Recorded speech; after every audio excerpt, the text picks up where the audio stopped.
और वीडियो को लाइक करना मत भूलिएगा। ड्रामा की स्टार्टिंग में हम हमारी फीमेल लीड जियांग को देखते हैं, जो एक हॉस्पिटल में थी और काफी सीरियस कंडीशन में थी। यहाँ हमें पता चलता है कि उसका एक्सीडेंट हो गया था और उसके अडॉप्टेड फादर और भाई उसे मरने के लिए हॉस्पिटल में ही छोड़ जाते हैं। तभी वो मन में कहती है कि मेरे बायोलॉजिकल पेरेंट्स आने वाले हैं, वे मुझे बचा लेंगे। तभी वहाँ पर एक आदमी और एक औरत आते हैं जो उसके पेरेंट्स थे। तो उनको देखकर वो कहती है, आप लोग कौन हैं? मेरे पेरेंट्स कहाँ हैं? उनको बुलाओ। तो वो कहते हैं कि हम ही तुम्हारे पेरेंट्स हैं, जिनको देखकर वो बहुत खुश हो जाती है और कहती है, तो क्या आप लोग मेरी सर्जरी करवाएंगे ना? तो वो कहते हैं हाँ जरूर, और उसे प्यार करते हैं। इसके बाद वो गुस्से से डॉक्टर्स को कहती है, तुम लोग अब तक मेरा मुंह क्या देख रहे हो? जल्दी से मेरी बेटी की सर्जरी की तैयारी करो। जिसके बाद डॉक्टर्स सर्जरी की तैयारियां शुरू कर देते हैं। नेक्स्ट सीन में हम जियांग को देखते हैं, जो मन में कहती है कि मुझे तो पता ही नहीं था कि मैं प्रेसिडेंट सॉन्ग की बायोलॉजिकल डॉटर हूँ। लेकिन सर्जरी के बाद वे लोग भी दोबारा मेरा पता करने तक नहीं आए, जबकि मेरे अडॉप्टेड पेरेंट्स ने तो मुझे मरने के लिए हॉस्पिटल में ही छोड़ दिया था। जिसके बाद वो बेड पर लेट जाती है। तभी वहाँ पर उसके बायोलॉजिकल पेरेंट्स आते हैं और उसे जगाते हैं, और वो आज अपने साथ उसके बड़े भाई चेन को भी लेकर आए थे। जिसके बाद वो जियांग से उसकी तबीयत पूछते हैं और उसे उसके भाई से मिलवाते हैं और कहते हैं ये तुम्हारा बड़ा भाई है। यहाँ हमें पता चलता है कि हॉस्पिटल में बच्चे बदलने की वजह से उनके पास कोई और लड़की थी जिससे वे सब बहुत प्यार करते थे। जिसके बाद चेन जियांग को कहता है, सॉरी हम हॉस्पिटल नहीं आ पाए, क्योंकि जब से ये सारी बातें वैन को पता चली है तो वो तब से बहुत खराब मूड में है। हम लोग इंतजार कर रहे थे कि उसका मूड ठीक हो जाए तो फिर हम तुम्हारे पास आए, इसलिए हम तुमसे कुछ कहना चाहते हैं। तो वो कहती है, जी बोलिए। तो वो कहते हैं कि अब तुम्हें हॉस्पिटल से डिस्चार्ज होने वाला है, तो हम चाहते हैं कि तुम अभी अपने अडॉप्टेड पेरेंट्स के घर ही जाओ। हम तुमसे वादा करते हैं कि जैसे ही वैन का मूड ठीक होगा हम तुम्हें वापस लेने आ जाएंगे। उसको इस बात के लिए मनाना है ताकि वो तुम्हें एक्सेप्ट कर ले। तो वो कहती है, नहीं मैं उस घर में दोबारा नहीं जाऊंगी, आपको नहीं पता वो लोग मेरे साथ क्या करते हैं। तभी उसका भाई कहता है, तुम उस घर में पिछले 18 साल से रह रही हो, तुम एक दिन और नहीं रह सकती? इतना ड्रामा क्यों क्रिएट कर रही हो? सिर्फ कुछ दिनों की बात है। तो वो मन में कहती है, आपको क्या पता ये साल मैंने कैसे गुजारे हैं? ये साल मेरी जिंदगी के सबसे खराब साल थे। मैं जाऊंगी, लेकिन आप मुझसे वादा करें कि नेक्स्ट टाइम आप मुझे लेने आ जाएंगे। तो उसके मॉम डैड कहते हैं, हाँ हम तुमसे प्रॉमिस करते हैं कि हम तुम्हें लेने ज़रूर वापस आएंगे। जो सुनकर वो काफ़ी खुश हो जाती है और कहती है ठीक है। जिसके बाद वो अपने अडॉप्टेड पेरेंट्स के घर जाती है जो खाना खा रहे थे, और वे उसे देखकर कहते हैं, तुम्हारे पास तो सर्जरी के पैसे नहीं थे, तो ये पैसे कहाँ से आए? ज़रूर तुमने कुछ गलत काम किया होगा। तभी उसके डैड कहते हैं कि छोड़ो ये फालतू बातें, अब तुम आ ही गई हो तो जाओ और जाकर कपड़े धो। तो वो कहती है, डैड मैं अभी अभी हॉस्पिटल से डिस्चार्ज हुई हूँ, क्या मैं वॉशिंग मशीन यूज़ कर सकती हूँ? तो वो कहते हैं, क्या कहा? Washing machine? बिजली क्या फ्री की आती है? उसका बिल पे करना पड़ता है। और उसे मारने के लिए आने लगते हैं। लेकिन तभी वहाँ चेन आ जाता है जो उसे एक किक मारता है और कहता है, तुम्हारी हिम्मत कैसे हुई मेरी बहन को हाथ लगाने की? तो उसके स्टेप डैड कहते हैं, कौन है ये बास्टर्ड? तुम्हें शर्म नहीं आती? हमारे घर में ही गंदे काम शुरू कर दिए हैं। तभी जियांग के बायोलॉजिकल पेरेंट्स भी वहाँ आ जाते हैं जो उसे बचा लेते हैं और कहते हैं, तुम्हारी हिम्मत कैसे हुई हमारी बेटी को बुली करने की? जिसके बाद जियांग के डैड कहते हैं, अब मेरी बेटी 1 मिनट भी यहाँ आप लोगों के साथ नहीं रहेगी, बस हो गया है, चलो अब मेरे साथ। और उसकी मॉम को कहते हैं, जाओ और जाके इसका सामान पैक कर लो। ये सुनकर जियांग बहुत खुश होती है और कहती है, क्या सच में? तो वो कहते हैं, हाँ अब तुम्हें किसी का भी टॉर्चर सहने की ज़रूरत नहीं है। जिसके बाद वो अपनी मॉम के साथ जाकर अपना सामान पैक करने लगती है। तो उसकी मॉम हैरान होकर देखने लगती है और कहती है, तुम यहाँ रहती थी? वो कहती है, नहीं मैं तो अंडरग्राउंड में रहती थी। ये जो आप देख रही है ये तो बहुत सुंदर है। और वो अपना सामान पैक करने लगती है। तो उसकी मॉम उसके हाथ से सामान लेकर फेंक देती है और कहती है, कोई ज़रूरत नहीं है यहाँ से कुछ भी ले जाने की, मैं तुम्हें नया दिला दूंगी। तो वो कहती है, अच्छा ठीक है, लेकिन मैं कपड़े तो चेंज कर लूँ? तो वो कहती है कि ठीक है। जिसके बाद वो अपनी शर्ट उतार देती है और तभी वहाँ पर उसका भाई और डैड भी आ जाते हैं और वो सब उसकी कमर पर बने निशानों को देखते हैं, जो ऐसा लग रहा था कि किसी ने उसे बहुत बुरी तरह से मारा है। ये देखकर उन्हें बहुत ज़्यादा दुख होता है और उसका भाई समझ जाता है कि वो क्यों बार बार वहाँ आने से मना कर रही थी। जिसके बाद वो उन्हें बताती है कि आप लोग मुझे कह रहे थे कि मैं ड्रामा कर रही हूँ, जबकि पिछले 18 साल मैंने इसी घर में गुजारे हैं, लेकिन जो साल मैंने यहाँ गुजारे हैं उसका अंदाज़ा आप में से कोई भी नहीं लगा सकता। पता नहीं कैसे, लेकिन मैं जिंदा बच गई। तभी वहाँ पर उसका स्टेप डैड आता है और उसे ऐसी शॉट उतार कर देख कर कहता है, यू ब्लडी बास्टर्ड, तुम सबको अपने निशान दिखा दिखा कर सिंपैथी गेन कर रही हो। और फिर उसके भाई से कहता है, तुम लोग इसे लेकर जाना चाहते हो तो ले जाओ, बदले में मुझे पैसे दे दो, जिसके बाद मैं इसे जाने दूंगा। जो सुनकर उसके भाई को उस पर बहुत ज्यादा गुस्सा आता है और वो उसे वहाँ से ले जाता है। जिसके बाद उसके मॉम डैड उससे माफ़ी मांगते हैं और कहते हैं, हमें माफ़ कर दो, हमें नहीं पता था कि तुम इन हालात में रह रही हो, ये सब हमारी गलती है, तुम हमारे साथ रहोगी। जिसके बाद वे उसे लेकर अपने घर जाते हैं, जहाँ वो इतना बड़ा और सुंदर विला देखकर बहुत हैरान होती है, क्योंकि उसे नहीं पता था कि उसकी रियल फैमिली इतनी ज़्यादा अमीर है। तभी हम उसकी एडॉप्टेड सिस्टर को देखते हैं, जो उसे देखकर रोने लग जाती है। कहती है, डैड आपने तो कहा था कि आप इसे घर नहीं लेकर आएंगे, तो फिर आप इसे घर क्यों लेकर आए हैं? आप लोगों ने मुझसे झूठ बोला। तो वे सब जियांग की तरफ देखने लग जाते हैं और फिर उसके डैड वैन वैन से कहते हैं, चुप हो जाओ, ये भी हमारी बेटी है, तुम ऐसे नहीं बोल सकती। तो वो कहती है, आप मुझे डांट रहे हैं, वो भी इसके पीछे, और रोने लग जाती है। तभी वे उसे समझाने के लिए वहाँ से चले जाते हैं और उसके पीछे उसका भाई भी चला जाता है और जियांग के पास सिर्फ उसकी मॉम होती है। तो वो उनसे कहती है कि आप भी चली जाएं उसे समझाने। तो वो कहती है, हाँ बस मैं अभी आती हूँ, और वहाँ से चली जाती है। जिसके बाद उन्हें देखकर जियांग मन में कहती है, क्या अपने 4 आंसू बहाकर तुम लोगों को लगता है कि तुम इन्हें अपनी साइड पर कर लोगी? तो ये तुम्हारी गलती है। तभी वॉनवान अभिमान में कहती है, देखा तुमने, मेरे सिर्फ 4 आंसू देखकर ये सब लोग मेरी साइड पर हो गए। तुम्हारा तो यहाँ से पत्ता कट है, तुम ज्यादा दिन यहाँ नहीं रह सकती। जिसके बाद वो सब लोग वॉनवान को समझा देते हैं कि अब से वो भी इसी घर में रहेगी, क्योंकि वो भी इसी घर की डॉटर है, और ये बात उसको न चाहने के बावजूद भी माननी पड़ती है। नेक्स्ट सीन में वो अपने बेडरूम में लेटी होती है और उसका बेड उसे बहुत कंफर्टेबल लग रहा होता है। जिसके बाद वो सोच रही होती है कि इतने साल गुजरने के बाद, इतनी मुश्किलों में और इतनी दिक्कतें झेलने के बाद फाइनली उसने कभी नहीं सोचा था कि उसे इतना लग्जूरियस रूम मिलेगा। तभी उसकी मॉम उसके पास आती है तो वो उठकर बैठ जाती है। तो वो उसे कहती है कि मैं आज तुमसे कुछ बात करने आई हूँ। तो वो कहती है, जी करे। तो वो कहती है कि मैं चाहती हूँ कि हम वैन वैन को कहीं ना भेजें, बल्कि उसे भी अपनी बेटी बनाकर रखे। भले ही वो गलती से फैमिली में आ गई थी, लेकिन 18 साल हमने उसे अपनी बेटी बनाकर पाला है और अब हम सबको उसकी आदत हो गई है और हम सब उससे बहुत प्यार करते हैं। हम उसे ऐसे नहीं भेज सकते। ये अलग बात है कि हम तुमसे भी बहुत प्यार करते हैं। हम कोशिश करेंगे कि तुम दोनों में फर्क ना करें। तो वो कहती है, हाँ मुझे कोई दिक्कत नहीं है, बस आपने आज तक उसको जो जो चीज़ें लेकर दी है वो मुझे भी लेकर दे। और तभी वो अपनी मॉम के मुंह की तरफ देखती है और कहती है, आई एम रियली सॉरी, मुझे ये नहीं बोलना चाहिए था, मैं थोड़ी ग्रीडी हो गई शायद। तो वो कहती है कि नहीं, ऐसी बात नहीं है, मैं तुम्हारी मॉम हूँ, ये तुम्हारा घर है, तुम्हारा हब बनता है। मैं अभी तुम्हारे डैड को कहकर तुम्हारे अकाउंट में पैसे ट्रांसफ़र करवाती हूँ, तुम्हें जो भी चाहिए वो ले लेना। तो वो खुश हो जाती है और कहती है, थैंक यू मॉम। जिसके बाद हम जियांग को देखते हैं, जो लॉन्च में बैठी चाय पी रही होती है, और तभी उसकी मॉम और वैन वैन बाहर से आते हैं और उसे देखकर रुक जाते हैं।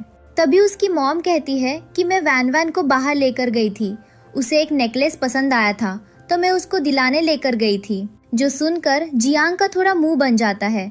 तो वैन वैन अच्छा बनने का नाटक करने लगती है और कहती है कि अगर तुम्हें नेकलेस चाहिए तो तुम मेरा ले सकती हो, जो मैं अभी अभी लाई हूँ। आफ्टर ऑल जो चीज़ मेरी है वो तुम्हारी भी तो है ना। तो जियांग इस बात को सीरियसली लेती है और कहती है, अच्छा ये बात है, और उससे वो नेकलेस लेने लगती है। लेकिन तभी वो उसका मुंह देखती है और कहती है, ओह सॉरी, मुझे लगा तुम सच में मुझे देना चाहती हो ये नेकलेस। इसी वजह से मैंने तो समझा था कि उसका मतलब वही होता है। मुझे नहीं पता था कि तुम जो बोलती हो उसका मतलब कुछ और होता है। तो वो कहती है, क्या? नहीं, जो मैंने कहा वो दिल से कहा है, और उसे वो नेकलेस दे देती है। तो वो उसे थैंक यू कहती है और वो नेकलेस खोल कर देखती है जो बहुत सुंदर था। जिसके बाद वो मन में कहती है कि अभी तो बस शुरुआत है, आगे आगे देखो, मैं तुमसे हर वो चीज ले लूंगी जो तुमने मुझसे छीनी है। जिसके बाद वॉन वान जानबूझकर अपने कमरे में एक स्नेक छोड़ देती है और शोर मचाने लगती है। तो सब लोग वहां पर आ जाते हैं और गार्ड्स को बुलाते हैं जो स्नेक को पकड़कर बाहर फेंक देते हैं। और वो ये सब इल्जाम जियांग के सर पर डालती है और कहती है कि मुझे पता है कि उसको मेरे यहाँ रुकने से बहुत ज्यादा प्रॉब्लम है और वो नहीं चाहती कि आप सब लोग मुझसे प्यार करें, इसी वजह से ही उसने ये सब किया है। जिसके बाद चैन भी कहता है, हाँ वो यहाँ पर क्यों नहीं आई, इतना ज्यादा शोर हुआ फिर भी वो इधर नहीं आई, जरूर उसने कुछ किया होगा। जिसके बाद वे सब लोग उसके कमरे में जाते हैं जो अपना सामान पैक कर रही थी। तो वॉन वान कहती है, वाह, तो तुम अपनी गलती एक्सेप्ट करके यहाँ से जा रही हो। देखो, अगर तुम माफी मांग लो ना तो तुम यहाँ रुक भी सकती हो। तभी उसके घर वाले भी उसे ब्लेम करने लग जाते हैं और कहते हैं, ये हमने सोचा भी नहीं था कि तुम हमारी फैमिली का हिस्सा होकर इतना गिर सकती हो। तो वो इनोसेंट बनने की एक्टिंग करते हुए कहती है कि मुझे नहीं पता था कि आप सब लोग मुझे यहाँ से भगाना चाहते हैं, और ये लड़की ये मुझसे इतनी नफरत करती है, इसी वजह से मैं यहाँ से जा रही हूँ।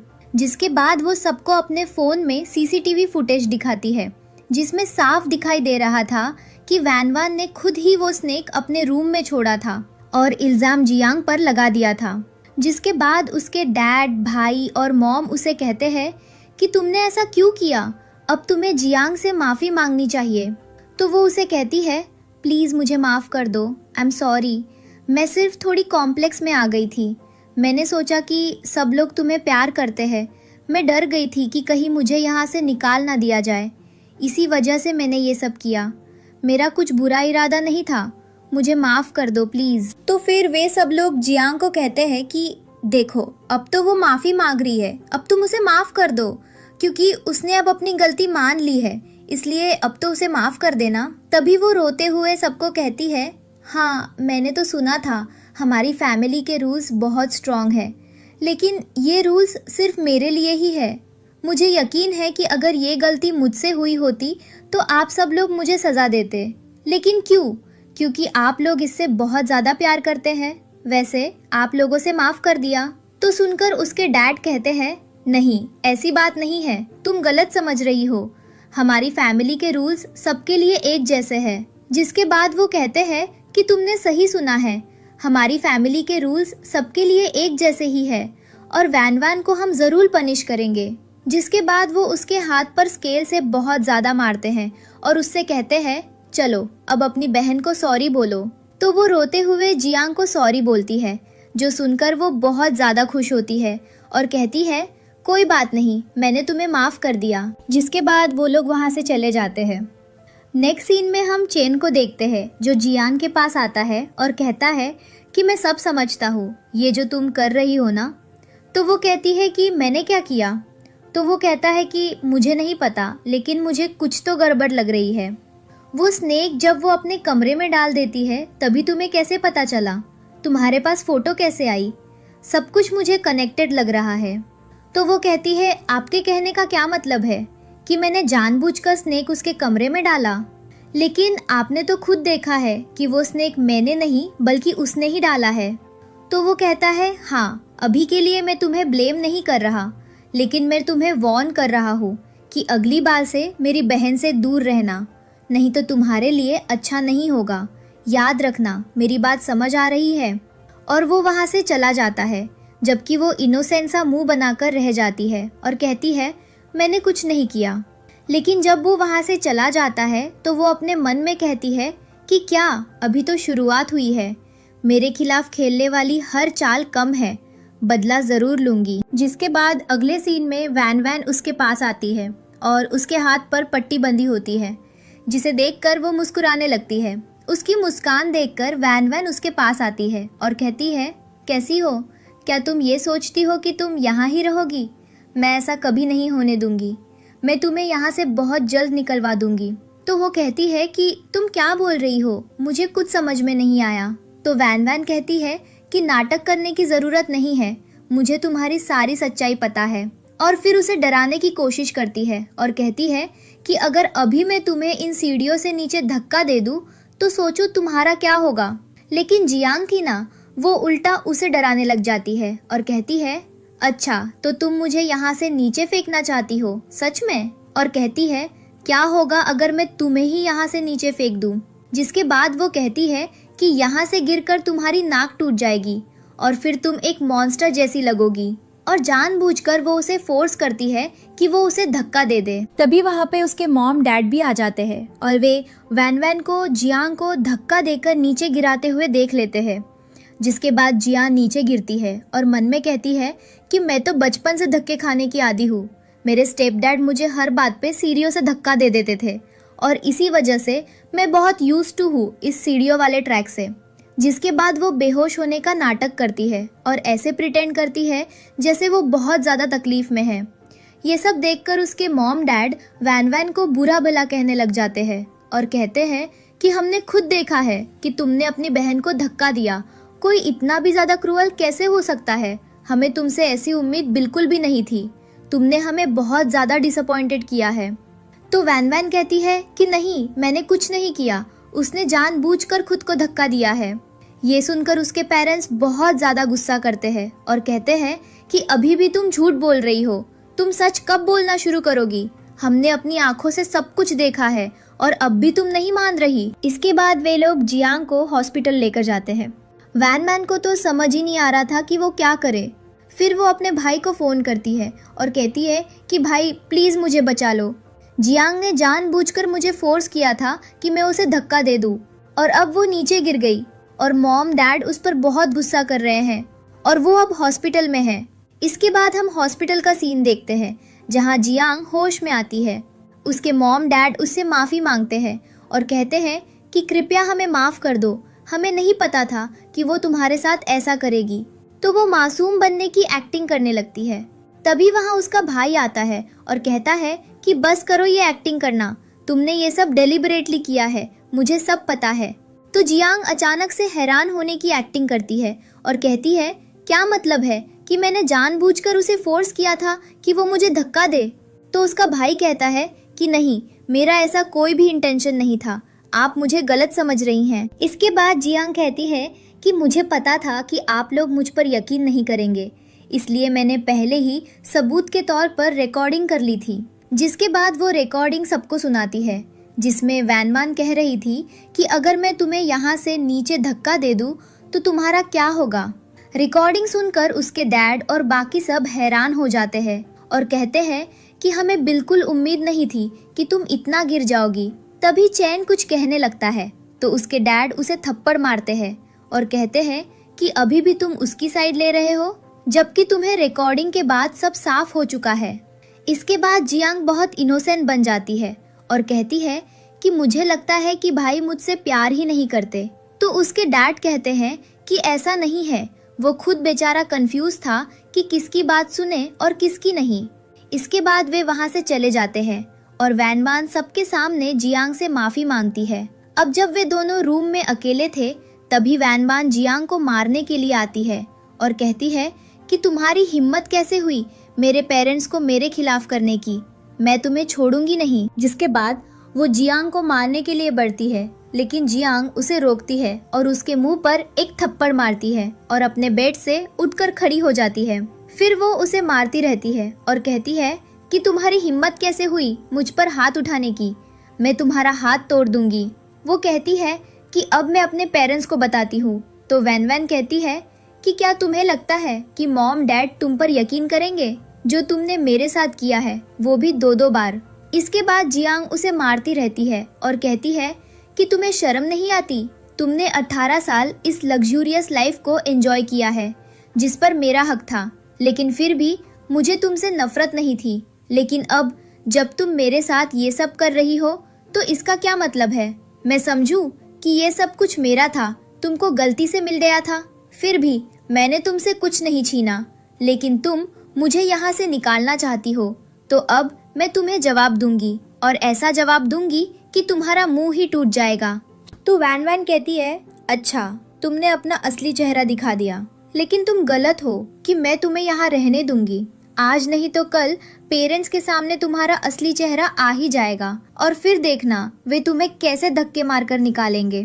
तो जियांग कहती है कि ये तुम्हारी गलत फहमी है, ये मेरा घर है और मैं इस घर की बायोलॉजिकल डॉटर हूँ। मुझे यहाँ से कोई नहीं निकाल सकता, जो जाएगा वो तुम हो। फिर हम उन सबको देखते हैं और यहाँ हमें पता चलता है कि आज जियांग का हाई स्कूल का पहला दिन था।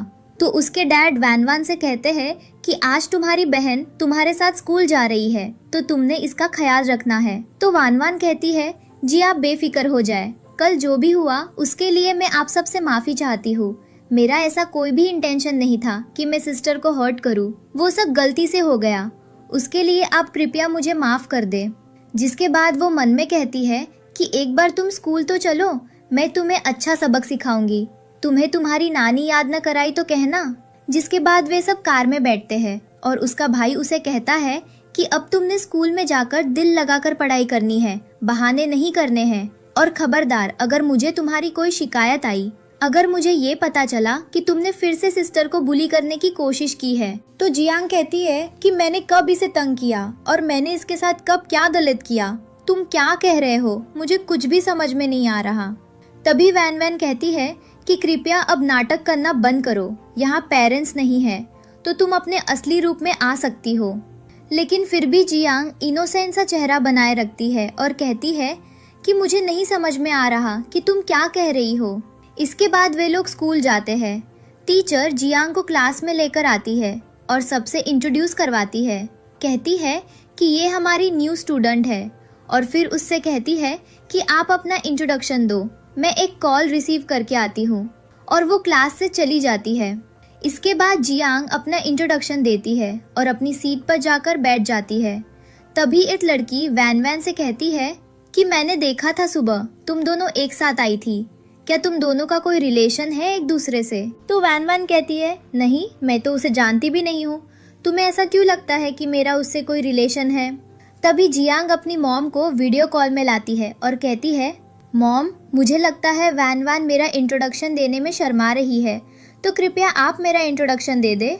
तो उसकी मॉम कहती है कि इसमें शर्माने वाली क्या बात है, ऑफ कोर्स तुम हमारी बेटी हो, सॉन्ग फैमिली की बायोलॉजिकल डॉटर, और वैन वैन तुम्हारी छोटी बहन है। जिसके बाद सबको वहाँ पता चल जाता है कि जियांग सॉन्ग फैमिली की एक लौती संतान है, जबकि वैन वैन को अडॉप्ट किया गया था। लेकिन उसके पेरेंट्स बहुत ज़्यादा काइंड है, तो उन्होंने उसे वापस नहीं भेजा बल्कि अपने पास ही रखा। इसके बाद जियांग सबको बताती है कि मैं जब पैदा हुई थी तो गलती से हॉस्पिटल में बदल गई थी और इसी वजह से मैं 18 साल तक अपने पेरेंट्स से दूर रही और मैं कुछ ऐसे लोगों के पास थी जो मेरे साथ बहुत बुरा व्यवहार करते थे और मुझे मारते रहते थे, और अब मैं अपने पेरेंट्स के पास वापस आ गई हूँ। लेकिन क्योंकि पेरेंट्स बहुत ज़्यादा काइंड है तो उन्होंने वैन वैन को अपने साथ में नहीं छोड़ा बल्कि उसे भी अपने साथ रखा, और अब मैं उसे बिल्कुल अपनी छोटी बहन की तरह ट्रीट करती हूँ। तो सब लोग उसकी तारीफ करने लग जाते हैं और कहते हैं कि जियांग कितनी काइंड है जो एक अडॉप्टेड डॉटर को भी इतना अच्छे से ट्रीट कर रही है, जबकि वैन वैन में कितना एटीट्यूड है। अडॉप्टेड डॉटर होने के बावजूद वो खुद को पता नहीं क्या समझती है। तभी वैन वैन गुस्से से उठती है और जियांग को कॉलर से पकड़कर पंच मारने लगती है। लेकिन तभी क्लास में टीचर आ जाती है और कहती है कि ये क्या बदतमीजी है, ऐसा बिहेवियर बिल्कुल भी टॉलरेट नहीं किया जाएगा क्लास में। तुम सॉन्ग फैमिली की बेटी हो, इसका मतलब ये नहीं कि तुम जो भी दिल करे वो करो। तभी कुछ लड़कियां हंसने लगती है और कहती है, हाँ, नकली बेटी। जिसके बाद टीचर जियांग से कहती है कि तुम्हारे ग्रेड्स काफी खराब है, तुम्हें बहुत ज्यादा मेहनत की जरूरत है। तो वैन वैन पूछती है कि इसके मार्क्स कितने आए हैं। तभी जियांग खुद अपने मार्क्स बताती है। उसके मार्क्स आधे से भी आधे आए थे। दुश्मन की तरह वे उसका मजाक उड़ाने लगती है। तभी जियांग सबको बताती है कि इसमें मेरी कोई गलती नहीं है, ये सब इसलिए हुआ है क्योंकि मेरे अडॉप्टेड पेरेंट्स मुझसे बहुत ज़्यादा काम करवाते थे, मुझे मारते पीटते थे, मुझे ट्यूशन पढ़ाना पड़ता था ताकि मैं अपने भाई का खर्चा पूरा कर सकूं। इसी वजह से मैं स्टडी पर ध्यान नहीं दे पाई और मेरे मार्क्स नहीं आए। और ये सब बताते हुए वो रोने लग जाती है। ये सुनकर सब लोग उसे सिंपैथी देने लगते हैं और कहते हैं कि बेचारी ने कितना स्ट्रगल किया है। इसके बाद टीचर भी सबको डांटती है और कहती है कि अब कोई भी इस बच्ची का मजाक नहीं उड़ाएगा। क्लास खत्म होती है तो वैन वान जियांग के पास आती है और कहती है कि मैं तुम्हें छोड़ूंगी नहीं, तुम ये मत सोचना कि तुम बच जाओगी। जिसके बाद वो ब्रेक टाइम में बाहर जाती है और अपने कुछ मेल फ्रेंड से बात करने लगती है, जिनमें से एक जू था जो उसे काफ़ी पसंद करता था। तो वो उसके पास जाती है और कहती है कि वो लड़की मुझे बहुत ज़्यादा परेशान कर रही है, मैं उससे बहुत तंग आ गई हूँ। तो जू कहता है कि हाँ, मैं उसे सबक सिखा सकता हूँ, लेकिन प्रॉब्लम ये है कि अभी तुम्हारा भाई तुम्हें पिक करने आ जाएगा और वो फिर से उसे बचा लेगा।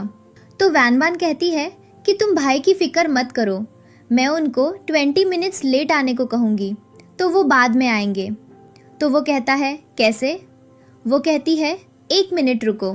इसके बाद वो अपने ब्रदर को कॉल करती है और कहती है कि मुझे वहाँ पीनट केक खाना है, और वो सिर्फ एक ही बेकरी से मिलता था जिसकी ड्राइव मिनिमम 20 मिनट्स की थी, जिससे वो देर हो जाना था। और वो कहती है कि स्कूल आते हुए मेरे लिए वो केक लेते आना, ठीक है? इसके बाद वो जू से कहती है देखा, अब ब्रदर पूरे 20 मिनट्स लेट आएंगे, तो हमारे पास 20 मिनट्स है।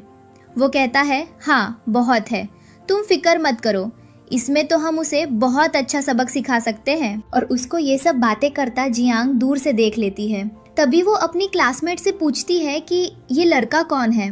तो वो उसको बताती है कि ये स्कूल के गुंडे के नाम से मशहूर है, ये ज़रूर तुम्हारी कोई ना कोई शिकायत कर रही है और अब ये लोग तुम्हारी रैगिंग करेंगे, तो तुम प्लीज़ बच के रहना।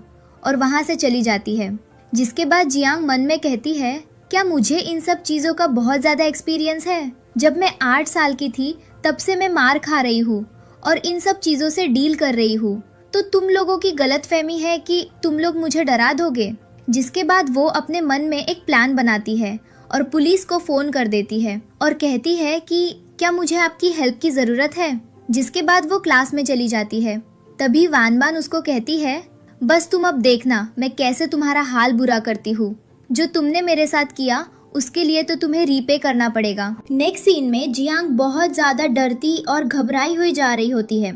तभी वो सब लोग उसको रोक लेते हैं, तो वो एकदम ऐसे एक्टिंग करती है जैसे वो बहुत ज़्यादा घबराई हुई है और कहती है कि क्या कर रहे हो तुम लोग। तो वो कहते हैं कि उनके सबके हाथ में रॉड्स होती है और वो कहते हैं कि अब हम तुम्हें छोड़ेंगे नहीं। तभी सू कहता है कि तुमने मेरी फ्रेंड को तंग करने की कोशिश की है ना, अब देखना मैं तुम्हारा क्या हाल करता हूँ। इसको कोई भी कुछ नहीं कह सकता क्योंकि वो मेरी फ्रेंड है। तो वो कहती है कि अभी मेरा ब्रदर आ जाएगा, फिर वो तुम लोगों को बताएगा कि अगर किसी ने भी मुझे परेशान करने की कोशिश की तो क्या होगा। तभी वैन वान हंसने लग जाती है और कहती है कि तुम्हारा ब्रदर नहीं आने वाला, क्योंकि वो तो मेरा केक लेने गया है। मैंने जानबूझकर उसको केक लेने भेज दिया है, इसलिए तुम्हें आज यहाँ बचाने के लिए कोई भी नहीं आने वाला। तो बेहतर यही होगा कि तुम चुपचाप मेरे सामने हार मान लो और नील डाउन होकर मुझसे भीख मांगो कि मैं तुम्हें माफ कर दूं, तो शायद मुझे तुम पर तरस आ जाए और मैं तुम्हें छोड़ दूं। जिसके बाद वो उसको मारने ही लगती है, लेकिन तभी जिया उसके हाथ से रॉड छीन लेती है और उसको मारती है और सिर्फ 3-4 बार में वो तीनों को जमीन पर फेंक देती है और कहती है कि मैं जब 8 साल की थी ना, तब से इन सब चीज़ों से डील कर रही हूँ, तो तुम लोगों को क्या लगता है इन रॉड्स को लेकर तुम मुझे डरा दोगे? कभी भी नहीं। तभी शू गुस्से से उसको मार में आने लगता है, तो वो उसको पकड़ लेती है, लेकिन जैसे ही वो देखती है कि सामने से उसकी बुलाई हुई पुलिस आ रही है, तो वो ऐसे प्रिटेंड करती है जैसे उन सब ने उसको बहुत मारा है और नीचे गिर जाती है। तभी पुलिस वहाँ पर आती है और उन सबको पुलिस स्टेशन ले जाती है और जिया की हालत के बारे में पूछकर उसके मॉम डैड को वहाँ बुलाती है। जिसके बाद पुलिस स्टेशन में भी वैन वान बार बार उसको धमकियां दे रही थी कि मैं तुम्हें छोड़ूंगी नहीं। तभी वहाँ पर उसका ब्रदर आ जाता है और वो आते ही वैन वान की साइड लेने लग जाता है। जिया को कहता है मुझे पता है तुमने ये सब कुछ जानबूझकर किया होगा, तुमने जानबूझकर मेरी सिस्टर को फंसाया है और उसको ब्लेम करने लगता है। तो वो कहती है कि अभी तो ऐसा लग रहा है कि मैंने उसको फंसाया है, मैं ऐसा क्यों करूँगी, क्या मैं पागल हूँ। वो उसका कॉलर पकड़ लेता है और कहता है हाँ मुझे पता है कि तुमने जानबूझकर उसे प्रोवोक किया है। तो वो कहती है कि हर बार मेरी ही गलती क्यों दिखाई देती है, मैं उसको जानबूझकर सब चीज़ें करती हूँ क्या, मैं तुम्हारी बहन नहीं हूँ क्या। वो उसको थप्पड़ मारते हुए कहता है कि मुझे बातों में उलझाने की कोशिश मत करो।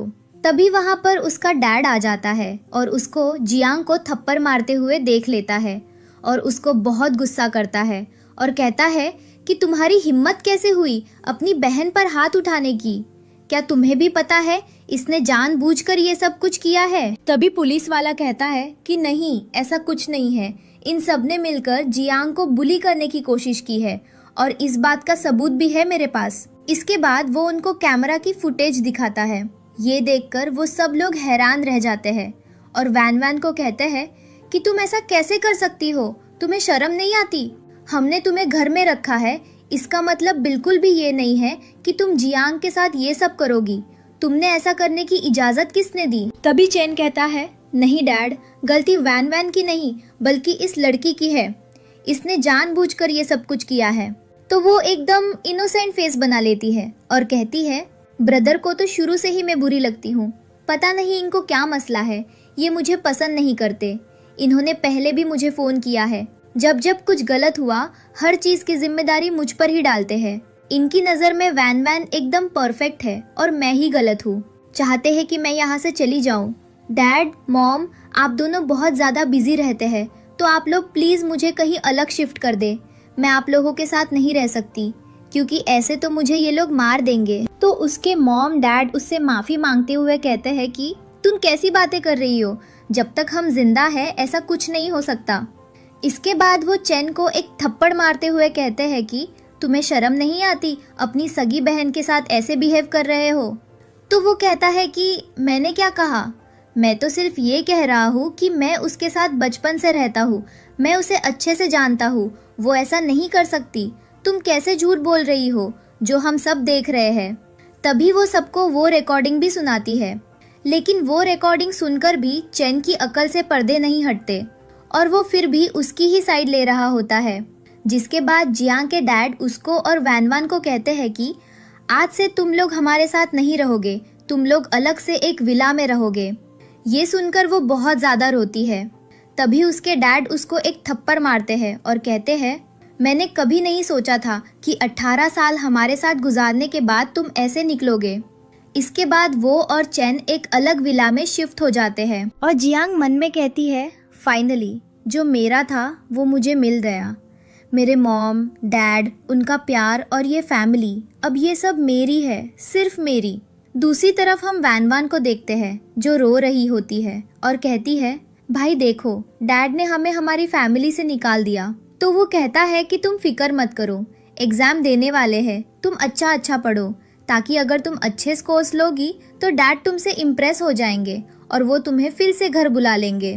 तो वो कहती है हाँ वैसे भी वो गवार पढ़ाई में बिल्कुल भी अच्छी नहीं है, आपको पता है उसके कितने मार्क्स आए थे, सिर्फ 302। ये सुनकर वो हैरान रह जाता है और कहता है क्या ये तो बहुत कम है। वो कहती है हाँ वो पढ़ाई में बिल्कुल जीरो है और वो हमारी फैमिली के लिए सिर्फ डिस्ग्रेस बनेगी और कुछ भी नहीं। नेक्स्ट सीन में जियांग अपने घर में बैठी होती है। तभी वहाँ पर चेन उसे सामान लेकर आता है और फेंक देता है और कहता है कि तुम इस घर में रहने के काबिल नहीं हो, निकल जाओ। तो वो बहुत हैरान होती है और कहती है मैंने क्या किया है। वो कहता है तुमने अपने स्कूल में जो किया है, तुम्हारे जैसी लड़की हमें नहीं चाहिए और वैसे भी तुम हमेशा से वैन वैन के अगेंस्ट थी, हमें अब तुम्हारी कोई जरूरत नहीं है। इस फैमिली की सिर्फ एक ही डॉटर है और वो है तुम नहीं। तो वो कहती है मैंने क्या गलत किया है मुझे बताओ, क्या मैंने ये गलत किया कि उसने मेरे कमरे में स्नेक छोड़ना चाहा और वो खुद उसके कमरे में चला गया, यहाँ पर मैंने ये गलत किया कि उसने मुझे सीढ़ियों से धक्का दिया और मैं गिर गई, या फिर उसने जो मुझे स्कूल में हरास किया वो गलत किया, उसमें मेरी क्या गलती थी। अब तुम ये चाहते हो कि मैं फाइट बैक भी ना करूं और चुपचाप सब कुछ बर्दाश्त करती रहूं। मैं तुम्हें भाई समझती थी, लेकिन अब मुझे रियलाइज हुआ है कि तुम चाहते ही नहीं हो कि मैं इस घर में रहूं, क्योंकि तुम वैन मैन को सीक्रेटली लाइक करने लग गए हो। ही कहता है क्या बकवास है, मैं उसे हमेशा से अपनी बहन की तरह देखता हूँ। तो वो कहती है फिर मुझे क्यों नहीं देखते, मैं जब से आई हूँ तुम्हें बुरी लगती हूँ, हमेशा तुम कोई ना कोई बहाना ढूंढ लेते हो ताकि तुम मुझे गलत साबित कर सको। जिसके बाद वो उसे थप्पड़ मारने लगता है, तो वो उसको एक थप्पड़ मारती है। तो वो कहता है तुम्हारी ये हिम्मत, तुमने मुझ पर हाथ उठाया। तो वो कहती है तुम ऐसे काबिल हो क्या, मैं अब तक तुम्हें भाई समझती थी, इस वजह से मैंने कभी भी तुम्हारे खिलाफ कोई एक्शन नहीं लिया, लेकिन अब तुमने साबित कर दिया है कि तुम इस काबिल ही नहीं हो कि तुम्हें भाई कहलाया जाए। जिसके बाद वो उसकी अच्छी धुलाई करती है और वो तो हैरान रह जाता है ये देखकर कि वो इतनी स्ट्रॉन्ग कैसे हो सकती है, और वहाँ से चली जाती है। जिसके बाद हम एग्जाम का सीन देखते हैं जहाँ पे वो सब लोग एग्जाम दे रहे होते हैं, लेकिन तभी अचानक से टीचर्स वहाँ पे आते हैं और वैन वान उनको कहती है कि क्या जियांग की डेस्क के नीचे चीटिंग रखी हुई है उसने। जिसके बाद टीचर उसकी चेकिंग करने आती है, लेकिन जियांग कहती है कि मुझे पहले पूरा पेपर करने दे, फिर उसके बाद आप चेकिंग कर लीजिएगा, क्योंकि मेरे पेपर का टाइम खत्म हो रहा है। तो वो कहती है ठीक है। जिसके बाद वो वहाँ से चली जाती है। जिसके बाद वो लोग उसकी चेकिंग करने लगते हैं, लेकिन उसकी डेस्क के नीचे से उनको कुछ भी नहीं मिलता। तभी वैन वान कहती है कि ये झूठ बोल रही है, ऐसे कैसे हो सकता है कि इसके पास कोई चीटिंग ना हो, ऐसा तो पॉसिबल ही नहीं है, और चेकिंग करने लगती है। जिसके बाद वो कहती है नहीं, मुझे यकीन है कि इसने जरूर अपने कपड़ों में चीटिंग छुपाई हुई है। तो वो सबके सामने अपने कपड़े उतार कर दिखाने लगती है, और तभी सब लोग उसकी कमर पे पड़े निशान भी देख लेते हैं और कहते हैं लगता है इसको किसी ने बहुत अब्यूज किया है। तभी वो रोकर सबको अपनी कहानी सुनाने लगती है और कहती है कि सिर्फ इस वजह से कि मैं हॉस्पिटल में चेंज हो गई थी, मेरे अडॉप्टेड पेरेंट्स ने मुझे बहुत ज़्यादा अब्यूज़ किया, मुझे मारा जाता था, पीटा जाता था, लेकिन मैंने किसी से कुछ भी नहीं कहा, सिर्फ इसलिए। और ये जो इतने ऐशो आराम में रही, इसको हर तरह की सहूलत थी, फिर भी ये मुझसे चिढ़ती है और मुझे फंसाने की कोशिश कर रही है। जिसके बाद वो कहते हैं कि अब वैन मैन की चेकिंग भी होनी चाहिए। जिसके बाद वैन मैन की डेस्क की चेकिंग होती है, तो उसके पास से चीटिंग निकल आती है, और यहाँ हमें पता चलता है कि जियांग ने पहले ही उस लड़की को बोलकर चीटिंग की जगह चेंज करवा ली थी। जिसके बाद अब वैन वैन को प्रिंसिपल के सामने पेश किया जाता है, जहाँ पर उसके पेरेंट्स को भी बुलाया जाता है, जो उसको कहते हैं कि मुझे तुमसे ये उम्मीद बिल्कुल भी नहीं थी कि तुम इतना गिर जाओगी। जिसके बाद हम पार्टी का सीन देखते हैं, जहाँ वैन वान बहुत ही अच्छे से ड्रेसअप हुई होती है, लेकिन जियांग कैजुअल ड्रेस में होती है। तभी वो वैन वान को कहती है कि वैसे भी तुम एक फालतू पीस हो इस फैमिली का, तुम्हारा होना या न होना हमारे लिए बराबर है। तभी वहाँ उनके ग्रैंडपा भी आ जाते हैं, और वो वैन वान की जगह जियांग को ही प्यार कर रहे होते हैं, और उसे कहते हैं कि तुम बिल्कुल अपनी ग्रैंडमा जैसी हो, सुंदर और प्यारी, मेरी रियल ग्रैंड डॉटर। जिसके बाद वो उसको कहते हैं अब से वो सारे शेयर्स जो मैंने वैन वान को दिए थे वो मैं तुम्हें वापस देता हूँ, क्योंकि उस पर तुम्हारा ही हक है। तो वैन वान कहती है ग्रैंडपा आप ऐसा कैसे कर सकते हैं मेरे साथ, वो मेरे शेयर्स है, आप वो किसी और को कैसे दे सकते हैं। तो वो कहते हैं तुम अपनी बकवास बंद करो, वैसे भी तुम हमारी बायोलॉजिकल डॉटर नहीं हो, तो बेहतर होगा कि तुम अपनी औकात में रहो। तभी वो उनको कहती है कि ये तो किसी काम की नहीं है, इसके तो ग्रेड्स भी अच्छे नहीं आए।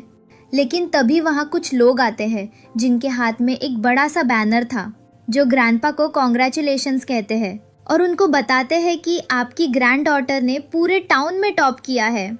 जो सुनकर वान वान को लगता है कि शायद उसने टॉप किया है, और सब गेस्ट भी यही समझते हैं, और वो सब उसे कॉन्ग्रेचुलेशंस कहते हैं। लेकिन तभी उन्हें पता चलता है कि टॉप वान वान ने नहीं बल्कि जिया ने किया था। जो सुनकर ग्रैंडपा बहुत खुश होते हैं और जिया की खुशी को सेलिब्रेट करने लग जाते हैं। जिसके बाद भी याओ याओ बाज नहीं आती और कहती है कि इसने जरूर चीटिंग की होगी, कोई भी पर्सन इतनी जल्दी इम्प्रूवमेंट कैसे कर सकता है। तो वो सबको अपनी शर्ट खोलकर दिखाती है और कहती है देखो ये होता था मेरे साथ, इसी वजह से मैं अपनी पढ़ाई पर ध्यान नहीं दे पाई, और तुम लोगों को लगता है कि शायद मैं झूठ बोल रही हूँ। जो देखकर सब लोग उस पर बहुत दया करने लग जाते हैं और कहते हैं कि क्या इस कंडीशन में भी तुमने इतना कुछ कर लिया, ये भी बहुत बड़ी बात है। वरना इस कंडीशन में कोई भी पास नहीं हो पाता, लेकिन तुमने पास होकर दिखाया है। तभी वहाँ पर वैनमान के रियल पेरेंट्स आ जाते हैं और जियांग को अपने साथ चलने को कहते हैं और कहते हैं कि तुम्हें शर्म नहीं आती? हमने 18 साल तक तुम्हें पाला है और अब तो तुम इतनी अमीर भी हो गई हो, तो तुम्हें चाहिए कि तुम हमें सपोर्ट करो। तभी वो उनको कहती है कि क्या मैं तुम्हारी रियल बेटी नहीं हूँ, बल्कि तुम्हारी और बायोलॉजिकल डॉटर तो सामने खड़ी हुई है। तो उसको देख के वो लोग लालच करने लग जाते हैं और कहते हैं कि वो इतनी सुंदर डॉटर की शादी करेंगे तो कम से कम तो 2 मिलियन देंगे हमें। इसके बाद वो उसको फोर्स करने लगते हैं और कहते हैं कि चलो अब तुम हमारी बेटी हो तो तुम्हें हमारे साथ हमारे घर चलना पड़ेगा। ये सुन के वो तो डर जाती है और कहती है कि नहीं, मैं कहीं नहीं जाऊंगी, और चैन के पीछे छिप जाती है। तभी उसकी माँ रोने लग जाती है और सबको कहने लगती है कि देखो देखो क्या ज़माना आ गया है, एक बेटी अपनी माँ को नहीं पहचान रही। मुझे तो इस बात का दुख हो रहा है कि ये हमारी असली बेटी है। हम कितने सालों तक तरसते रहे, लेकिन फिर भी अब हमें ठुकरा रही है, सिर्फ और सिर्फ सॉन्ग फैमिली की वजह से। इन लोगों ने मेरी बच्ची को मुझसे दूर कर दिया। और वो रोते हुए ड्रामा करने लग जाती है। इसके बाद चैन, जियांग और बाकी सबको कहता है कि ये कहीं भी नहीं जाएगी, ये हमारे साथ ही रहेगी, ये सॉन्ग फैमिली की बेटी है। तो वो कहती है कि अब आपको इतनी तकलीफ क्यों हो रही है? मैंने 18 साल तक सफर किया है इस परिवार में रहकर, तब तो आपको मेरा जरा भी एहसास नहीं हुआ। इसके बाद ग्रैंडपा को बुलाते हैं और कहते हैं कि मुझे बहुत दुख है कि तुमने 18 साल तक जो कुछ सहा वो सब हमारी गलती की वजह से हुआ। अगर हम उस समय अस्पताल में तुम्हें ढूंढ लेते तो ऐसा कभी नहीं होता। लेकिन अब मैं चाहता हूँ कि तुम यहाँ मेरे साथ शिफ्ट हो जाओ और मेरा सारा बिजनेस संभालो, क्योंकि जब मैं इस दुनिया से चला जाऊँगा तो तुम्हें ही सब संभालना होगा।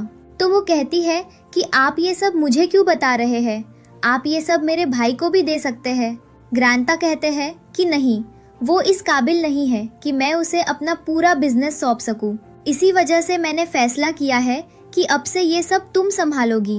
तो वो कहती है कि ठीक है, मैं यहाँ शिफ्ट होने के लिए तैयार हूँ। दूसरी तरफ हम वैन और चेन को देखते हैं, जो हमेशा की तरह अपने ही मेलोड्रामा में बिजी थे। तभी वहाँ उनके डैड आते हैं और वो चेन के मुंह पे जोरदार थप्पड़ मारते हैं और कहते हैं कि तुमने जो कल पार्टी में किया उसके बाद तुमने सबके सामने मेरी नाक कटा दी है। तुम्हें पता भी है कि ग्रैंडपा तुम्हारी हरकत से कितने गुस्से में है। तुम अपनी बहन को प्रोटेक्ट नहीं कर रहे, इसलिए मैंने फैसला कर लिया है कि तुम यहाँ रहोगे तो और परेशानी पैदा करोगे। इसी वजह से अब मैंने तय किया है कि तुम अब्रॉड जा रहे हो। चेन कहता है कि लेकिन डैड। उसके डैड कहते हैं कि मैं एक शब्द और नहीं सुनूंगा, तुम यहाँ से चले जाओ। इसके बाद उसे वहाँ से भेज दिया जाता है और वैन से कहते हैं कि तुम पहले ही बहुत गिर चुकी हो, अब दोबारा कोई ऐसी हरकत मत करना कि मैं तुम्हें मजबूर हो जाऊं सॉन्ग फैमिली से निकालने के लिए।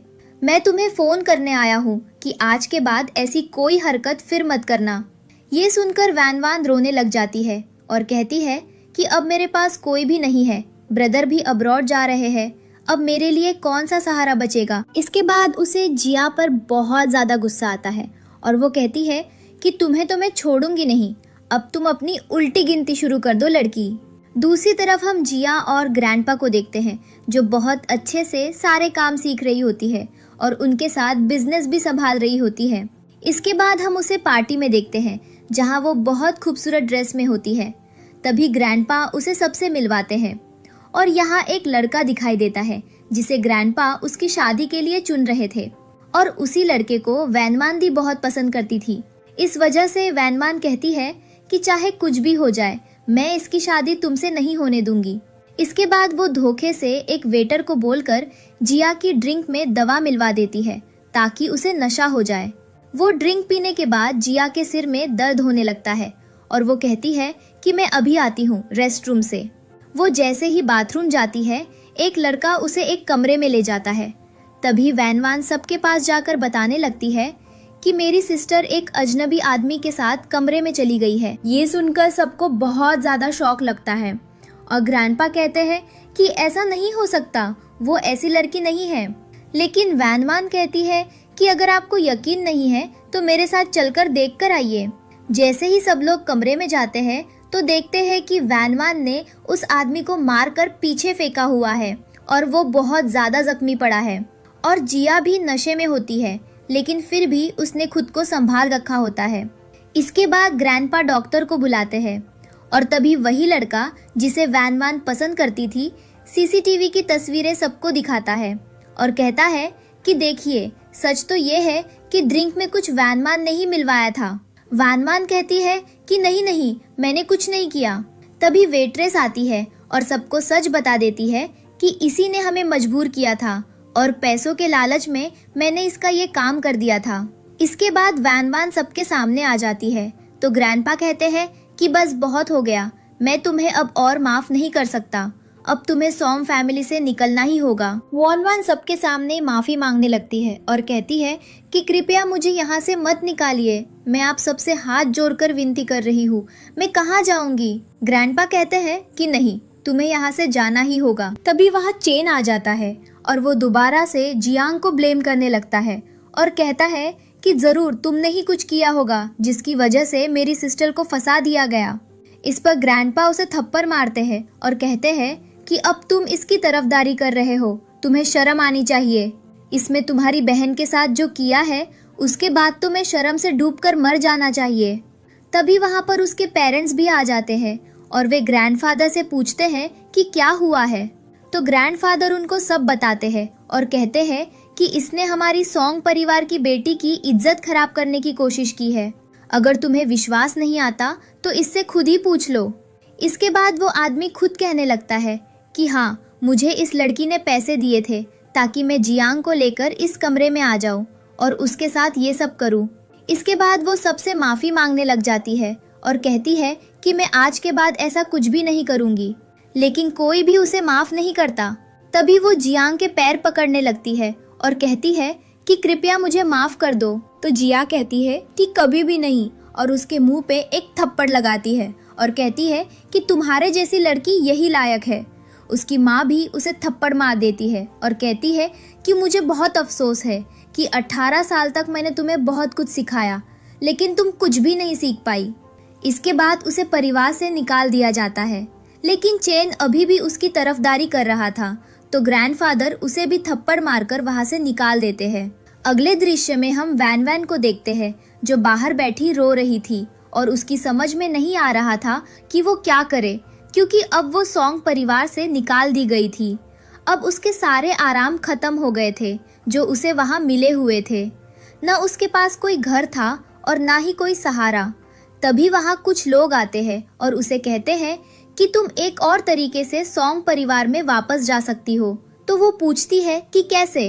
वे कहते हैं कि अगर तुम किसी तरह चेन को फंसा लो और उसके बच्चे से गर्भवती हो जाओ तो फिर ऐसा हो सकता है कि तुम बहू बनकर वापस उस परिवार में आ जाओ। तो वो कहती है कि नहीं, वो मेरा भाई है, मैंने बचपन से आज तक उसे भाई कहा है। तो वे कहते हैं कि ठीक है, मरती रहो, मेरे पास तो सिर्फ यही एक तरीका था, अगर तुम्हें ये ठीक नहीं लगता तो छोड़ दो। लेकिन ये बात उसके दिमाग में बैठ जाती है। इसके बाद वो बारिश में चेन के पास जाती है और बहाने से उसे छूने की कोशिश कर रही होती है, लेकिन चेन तो उसे एक बहन की तरह ही देख रहा होता है क्योंकि उसके दिल में कोई खराब इरादा नहीं था। इसके बाद वो कहती है कि मैं कपड़े बदल कर आती हूँ, उसके बाद हम दोनों बैठकर शराब पियेंगे। वो उसे इतना पिलाती है कि चेन पूरी तरह नशे में हो जाता है। इसके बाद वो उसकी शराब में अपने हाथ से कुछ मिला देती है जिससे उसे गर्मी लगने लगती है। फिर वो कहती है कि चलिए भाई, मैं आपको आपके कमरे तक छोड़ आती हूँ। चेन कहता है ठीक है, लेकिन उसके छूने से उसे अजीब लगने लगता है और जैसे ही वो उसके करीब जाता है तो वैन उसे काबू में कर लेती है। और जैसे ही दोनों के बीच गलत स्थिति बनने वाली थी तभी वहाँ ग्रैंडफादर, उसके पेरेंट्स और जियान आ जाते हैं। ग्रैंडफादर चेन को थप्पड़ मारते हैं और कहते हैं कि तुम्हें शर्म आनी चाहिए। इसके बाद डॉक्टर उसे जांचता है और कहता है कि इसे दवा दी गई है। फिर ग्रैंडफादर वॉन से कहते हैं कि मैंने कभी नहीं सोचा था कि तुम इतनी गिर सकती हो। बचपन से जिसे तुमने भाई माना, आज तुम उसके साथ ये सब करने जा रही थी, मुझे शर्म नहीं आई।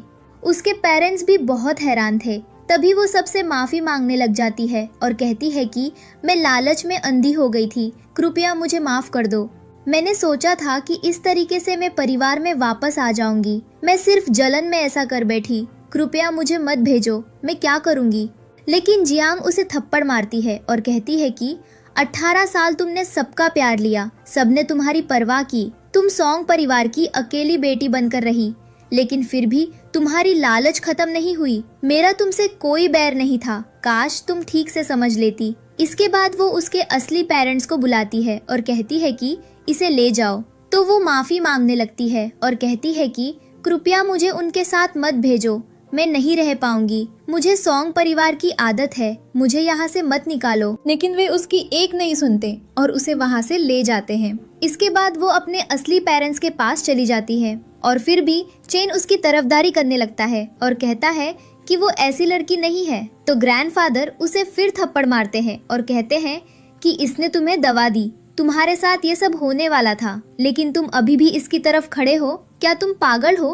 2 थप्पड़ और मारकर कहते हैं कि निकल जाओ यहाँ से, मैं तुम्हारी शक्ल भी नहीं देखना चाहता। उसके बाद उसके पेरेंट्स भी जियान से माफी मांगते हैं क्योंकि हर बार उसकी वजह से जियान ही आहत होती थी। इसके बाद जियान बहुत खुश होती है और यहाँ हमें पता चलता है कि असल में तो ये सब पहले से सोचा हुआ था। अपने परिवार का ऐसा बिहेवियर देखकर उसे शक हो गया था कि वो इस परिवार की हो ही नहीं सकती। उसके बाद उसने जांच करवाई और उसकी आशंका सच हो गई क्योंकि वो उस परिवार की नहीं थी। फिर उसने अपनी असली परिवार को खोजने की कोशिश की और थोड़ी कोशिश के बाद उसे पता चल गया कि उसकी असली परिवार सॉन्ग परिवार है। तो उसने जानबूझकर अपना एक्सीडेंट करवाई और अपनी जान को खतरे में डाला क्योंकि जैसी जिंदगी वो जी रही थी उससे तो बेहतर था कि या तो उसे नई जिंदगी मिले या फिर मौत। और फिर एक्सीडेंट के बाद उसके पेरेंट्स को उसका पता चला और ये भी कि वो उनकी असली बेटी है। और इसी तरह उसे अपनी परिवार, अपने पेरेंट्स और अपना लव मिल गया और आज उसके पास सब कुछ था जिससे वो बहुत खुश थी। और इसी के साथ हमारी ये स्टोरी एंड होती है।